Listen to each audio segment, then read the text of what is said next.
ప్రేమ పేరుతో వేధింపులకు గురి చేస్తున్నారంటూ కరీంనగర్ జిల్లాకు చెందిన ఓ యువతి ఆత్మహత్యకు పాల్పడింది. ఇన్‌స్టాగ్రామ్ లో పరిచయమైన భరత్ ప్రేమ పేరుతో వేధించగా అతని స్నేహితులు మానసికంగా ఆర్థికంగా వేధింపులకు గురి చేయడంతో అఖిల సూసైడ్ చేసుకుంది. ఈ ఘటన తిమ్మాపూర్ మండలం పోరండ్లలో చోటు చేసుకుంది. భరత్, కోటయ్య, విజయ్ కారణంగానే తమ కుమార్తె ఆత్మహత్య చేసుకుందని అఖిల తండ్రి వాపోయారు. తమ కుమార్తె ఆత్మహత్యకు కారణమైన వారిపై చట్టరీత్యా చర్యలు తీసుకోవాలని అఖిల కుటుంబ సభ్యులు డిమాండ్ చేశారు. సూసైడ్ నోట్ ఆధారంగా పోలీసులు కేసు నమోదు చేసి దర్యాప్తు చేపట్టారు. వారికి 2 బిడ్డలే, నాకు 2 బిడ్డలే. వాళ్ళ పెద్ద కూతురు బీటెక్ చదువు పూర్తి అయిపోయి హైదరాబాద్ లో జాబ్ చేస్తుంది. చిన్న కూతురు MLT చేసి ఇప్పుడు హైదరాబాద్ లో కొద్ది రోజులు అక్కడికి పోయి వేరే ప్రైవేట్ హాస్పిటల్లో కొద్ది రోజులు ప్రాక్టీస్ చేయడం జరిగింది MLTలా.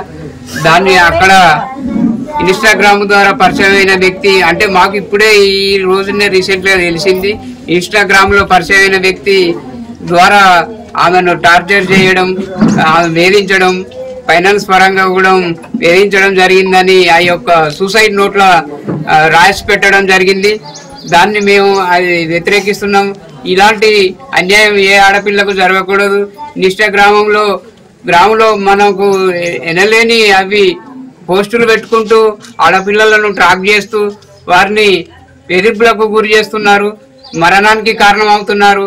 అలాంటి వారిని శిక్షించవలసిందిగా మా యొక్క